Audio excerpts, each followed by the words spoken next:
When Matt Armstrong brought home his Bugatti Veyron, he expected the thrill of a lifetime. What he got instead was something far more complicated and far more revealing. The Veyron is one of the most iconic hypercars ever built. With a quad-turbocharged W16 engine producing over 1,000 horsepower, it redefined what a road car could be. Owning one is a statement. It means you've arrived. So when Matt finally pulled his into the garage, the excitement was almost unbearable. But Matt isn't just a car enthusiast. He's a trained mechanic with a sharp eye and a habit of looking closer than most people dare to. And the more he looked, the more he found. It started small. A 5mm spacer in the wrong place, the kind of detail most owners would never notice, let alone think twice about. But to Matt, it was a red flag. Something wasn't right, and his instincts told him to keep digging. What came next changed everything. Buried deep within the Veyron's electrical system, Matt found something that stopped him cold. A fuse box fitted with the wrong fuse entirely. Not slightly wrong, completely wrong. The fuse installed wasn't rated to handle the car's electrical current, meaning that under the right conditions, it could fail to protect the system and trigger an electrical fire. In a car capable of over 250 miles per hour, that isn't just a mechanical fault. It's a potential death sentence. The gravity of the discovery hit hard. Matt had trusted this car. He'd invested not just money, but genuine passion into it. Now he was standing in his garage, realizing how close things could have come to going very wrong. Possibly at speed, possibly with no warning at all. The immediate fix was straightforward. Matt and his team swapped the faulty fuse for the correct unit, one actually rated for the job. Problem solved, temporarily. But the deeper question lingered. How does a fuse like that end up in a Bugatti Veyron in the first place? Who installed it? Did it happen at some point during the car's ownership history, or had it slipped through during a service? And more troublingly, what else had been missed? With the fuse issue patched, Matt continued his inspection. What he uncovered painted a picture that no Bugatti owner should ever have to see. The tires were wrong. Instead of the Veyron's specified rubber, the car had been fitted with Lamborghini spec tires. High quality, certainly, but not designed for this car's weight, power, or handling characteristics. Someone had cut corners, and on a car like this, cutting corners has consequences. The spacers were mismatched, another sign that parts had been swapped without proper care or knowledge. The suspension components, which are absolutely critical on a car built to handle extreme forces at extreme speeds, showed visible rust. Not the kind of surface rust you might forgive on a neglected daily driver, but the kind that raises serious questions about structural integrity and safety. Then there was the leaking radiator. The Veyron's cooling system is one of the most complex on any road car. It runs 10 separate radiators to manage the heat generated by that monstrous engine. A leak anywhere in that system is a serious problem. Left unaddressed, it risks overheating, engine damage, or worse. And then the cosmetic issues came into focus. Missing trim pieces. Paint touch-ups that didn't match.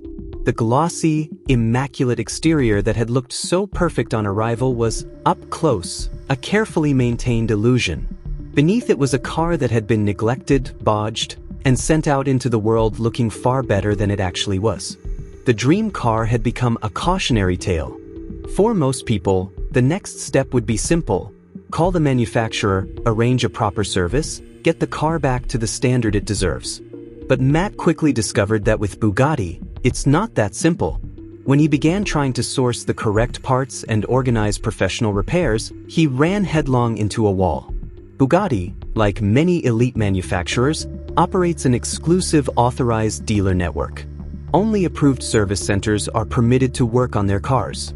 Only approved parts can be ordered through official channels. Independent mechanics, no matter how skilled, are effectively locked out. On the surface, this might sound like a quality control measure. In practice, it means that owners of these cars have almost no autonomy over their own property. Matt found himself repeatedly told that what he needed couldn't be provided, not to him, not through the channels available to him. It was a frustrating and deeply revealing experience. Here was a man who had spent an enormous amount of money on a car, only to be told he had limited rights when it came to maintaining it. And Matt isn't alone. This is a reality that countless owners of high-end vehicles face. The more exclusive the brand, the tighter the grip on parts, tools, and technical information. Owners are kept dependent on dealerships that can charge whatever they like, because there's nowhere else to go. But change may be coming, and from an unexpected direction. In June 2024, the European Union passed the Right to Repair Directive, a landmark piece of legislation designed to give consumers genuine control over the products they own. The law targets a practice that has become increasingly common across industries: manufacturers deliberately making their products difficult or impossible to repair outside of their own authorized networks.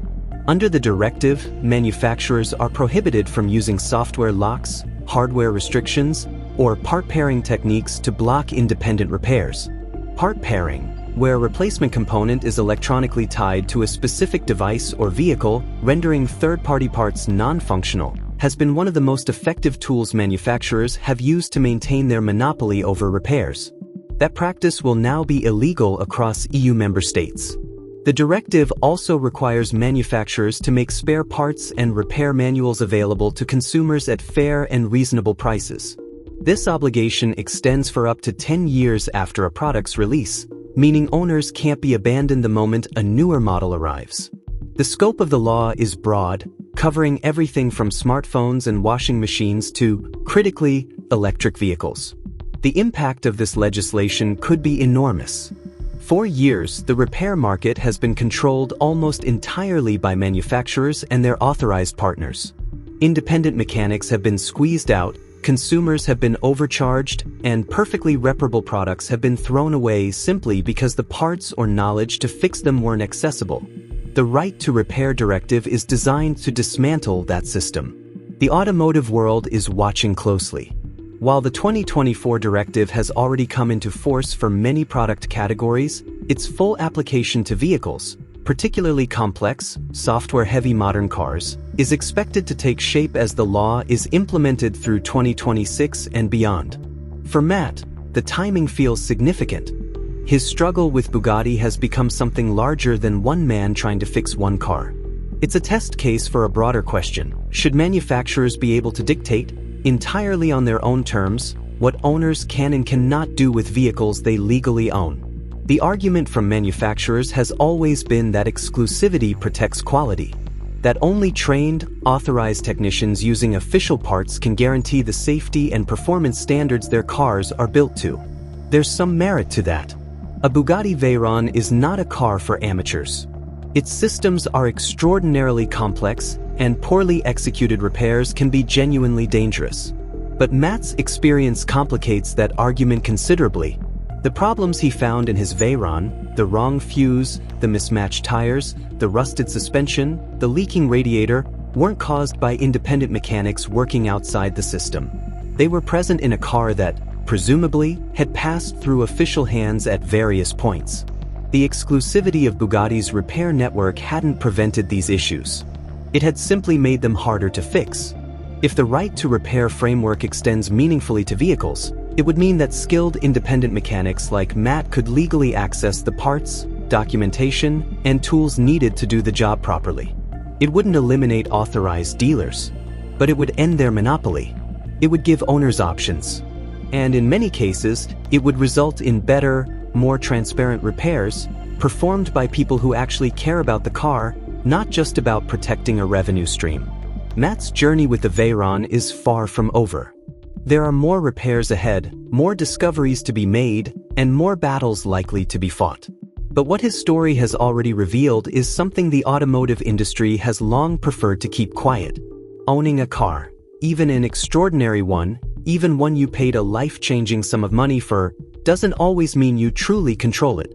For too long, that power has sat with the manufacturers. The right to repair movement is pushing back against that, and the European Union's directive is the most significant legislative step in that direction the world has yet seen.